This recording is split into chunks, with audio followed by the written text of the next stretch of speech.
Yes, there's a chart up there. Yesterday, I was particularly disturbed, as were many constituents, by a statement the President of the United States made, and the question would be to Mr. Goss, and it said something to the effect from the President that I cannot guarantee that those checks go out on August 3rd if we haven't resolved this issue. It's in reference to Social Security checks, and it's in reference to the debt ceiling issue.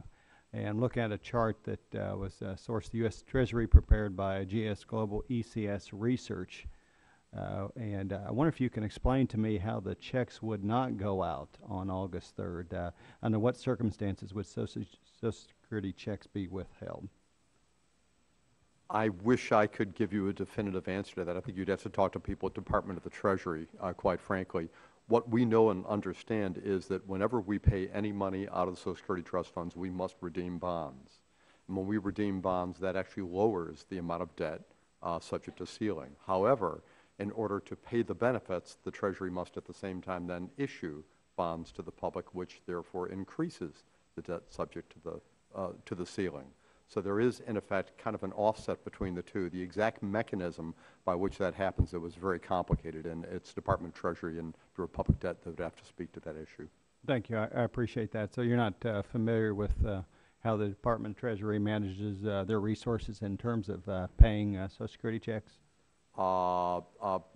We are to a degree, but there are many detailed intricacies about how exactly it's handled with respect to the timing of the redemption of the Social Security bonds and then the issuance of debt to the public, and whether or not that process, if not done exactly simultaneously, would in fact breach the debt ceiling if we were already at it, is, I think, really the issue. And I appreciate that. And for members of the committee, if we take a look at that chart, and this is cumulative cash flows, and the line is the receipts. And you see throughout the end of the month of August, that line of receipts exceeds our expenses, including essential defense, Medicare, Social Security, interest, and yes, and then the receipts line.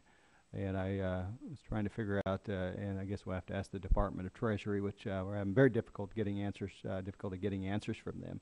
But I see under no circumstances, unless it was a political decision, that the administration would refuse or would withhold Social Security checks because there are sufficient receipts. And I appreciate the opportunity to make that statement. I wish we could have a little more information.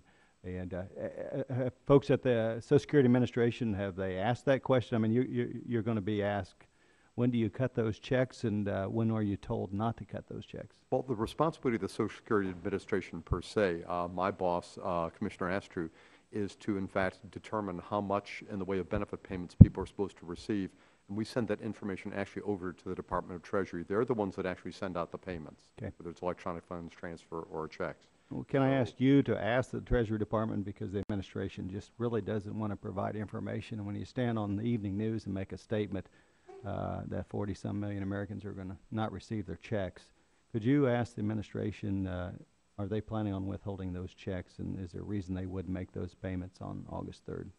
I will be happy to join you in raising that question. Very good. Thank you. I appreciate it. I yield back my time.